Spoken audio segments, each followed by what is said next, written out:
और इसी बीच बीजेपी प्रवक्ता अनिल गोयल जी हमारे साथ जुड़ गए हैं। अनिल जी, बहुत बहुत स्वागत है आपका टीवी 100 में। धन्यवाद जी। अनिल जी, जिस तरीके से लगातार बीजेपी पार्टी को बदनाम करने की कोशिश यहां पर की जा रही है, ऐसे में सीएम योगी की तरफ से भी बयान आ गया है कि दंगे भी भड़काए जा रहे हैं, पार्टी की छवि को धूमिल किया जा रहा है। किस तरीके से इसको देख रहे हैं?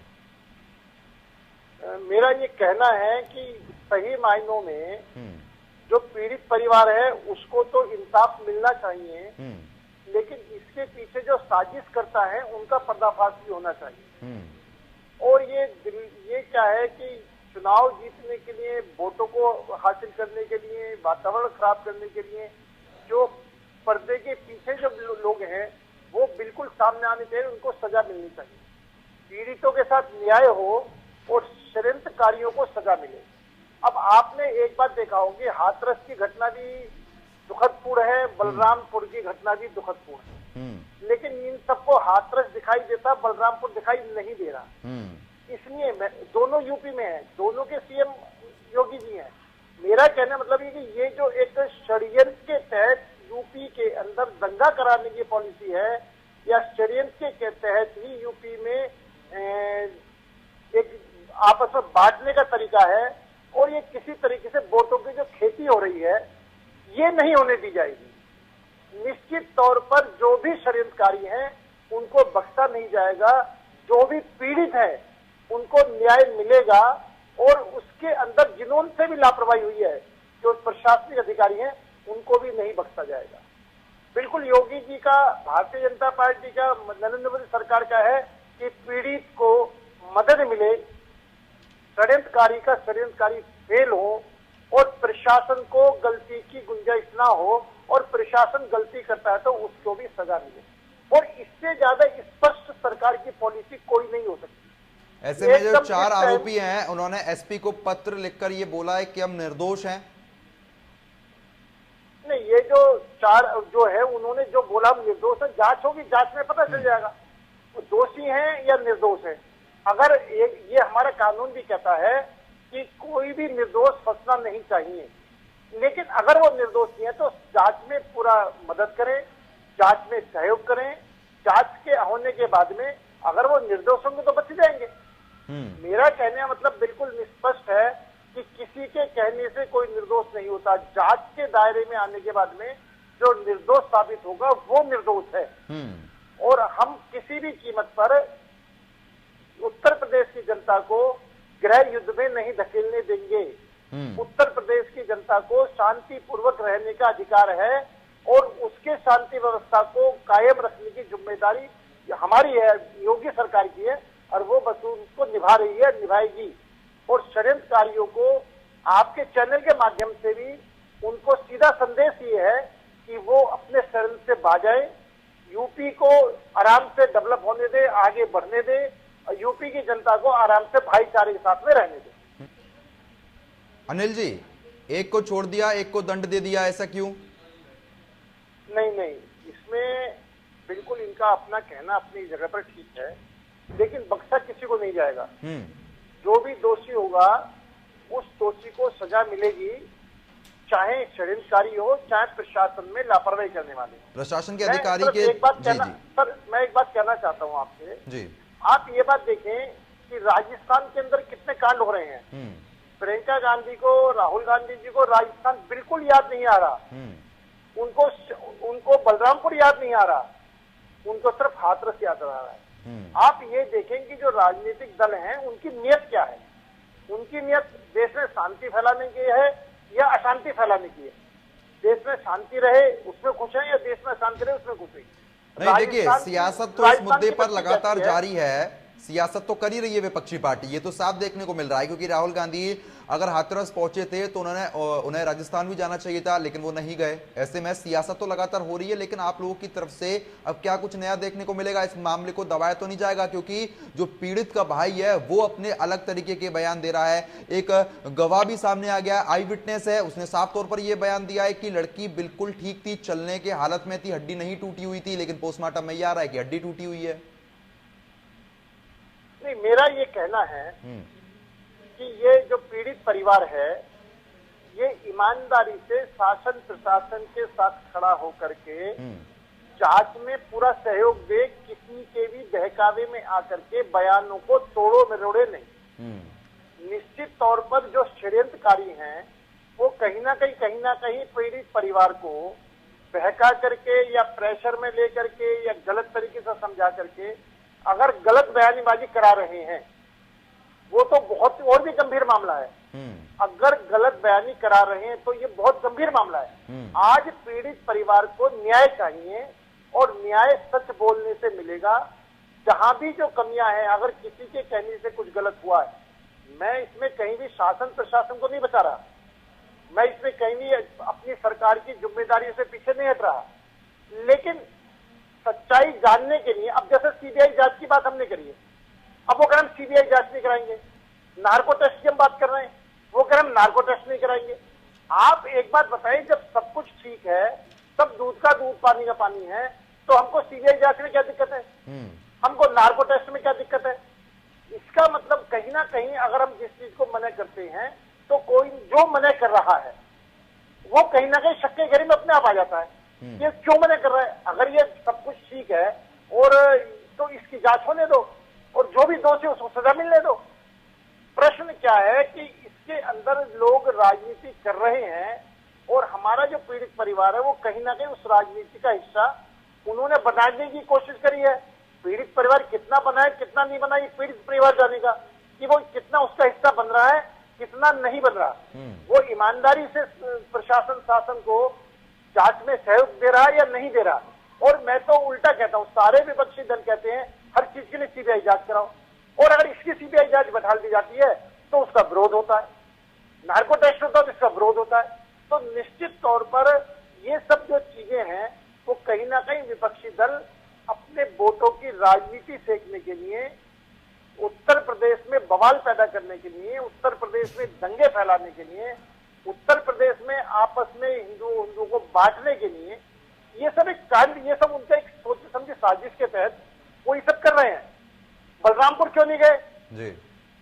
क्यों बलरामपुर इसलिए नहीं गए कि वहां पर जाने से एंगल दूसरा हो जाता है, यहाँ पर इसलिए कि यहाँ पर एंगल दूसरा है।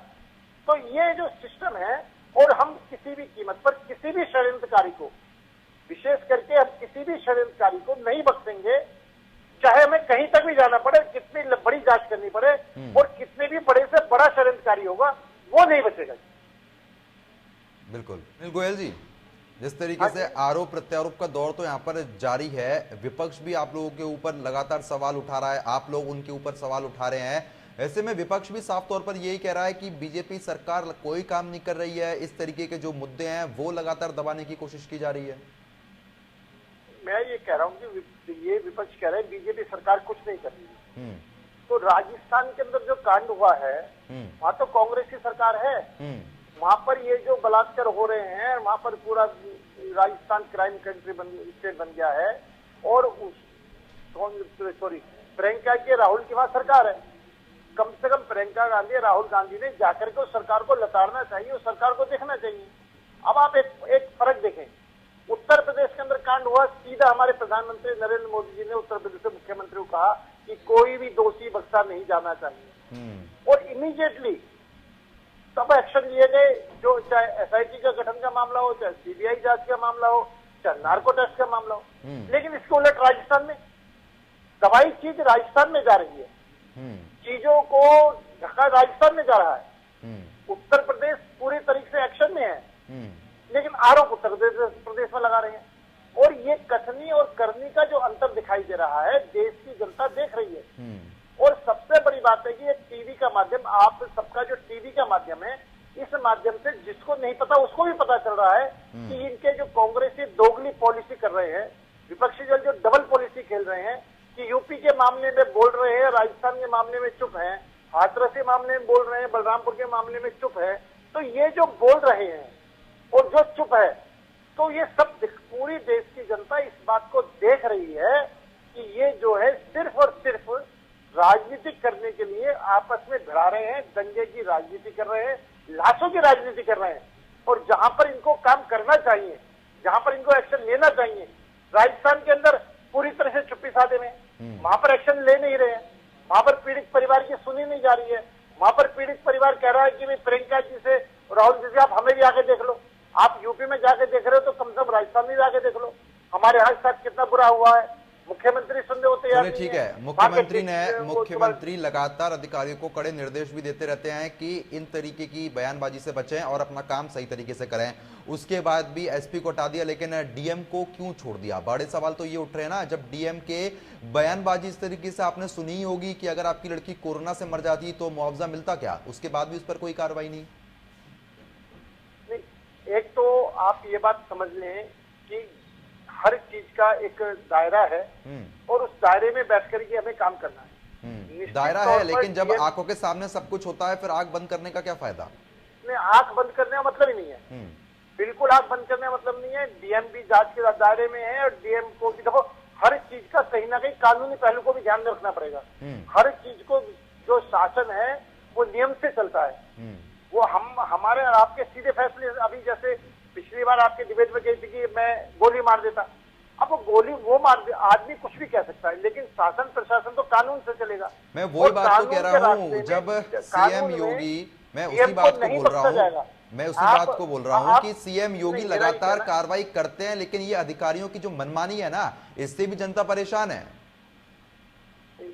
आपका कहना बिल्कुल ठीक है कि अगर कुछ अधिकारी अपनी मनमानी करते हैं, कुछ अधिकारी गलतियां करते हैं, तो उनको निश्चित तौर पर सजा मिलनी चाहिए और उनको सजा मिलेगी, लेकिन सारे अधिकारी ऐसे नहीं है। हाँ, मैं ये बात मानता हूँ कुछ अधिकारी गलती करते हैं, कुछ अधिकारियों को गलती कही उनको सजा मिलेगी। इसलिए जब नार्को टेस्ट की बात हुई है तो उसमें सभी के नार्को टेस्ट की बात हुई है, उसमें अकेले पीड़ित परिवार। विपक्ष आपको नहीं छोड़ रहा है, विपक्ष लगातार सवाल उठा रहा है, ऐसे में अब पीड़ित को न्याय मिलना बेहद जरूरी है। उसके लिए आप लोगों की तरफ से अब क्या कुछ देखने को मिल सकता है?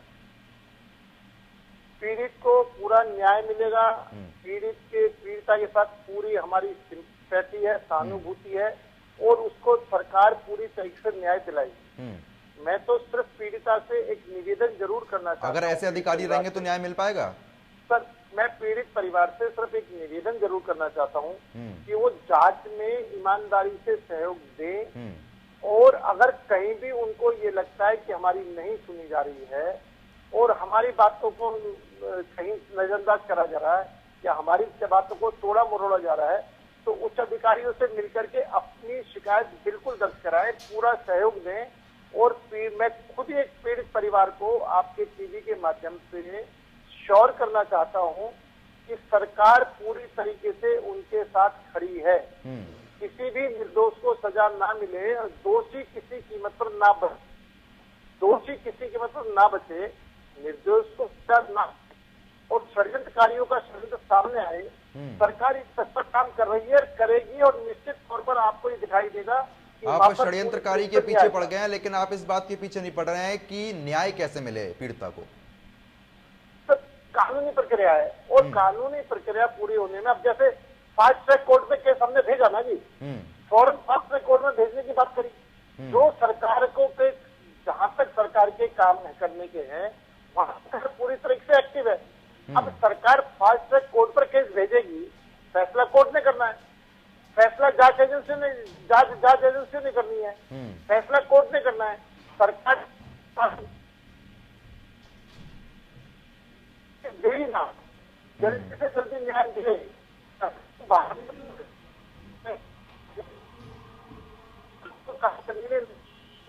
और जल्दी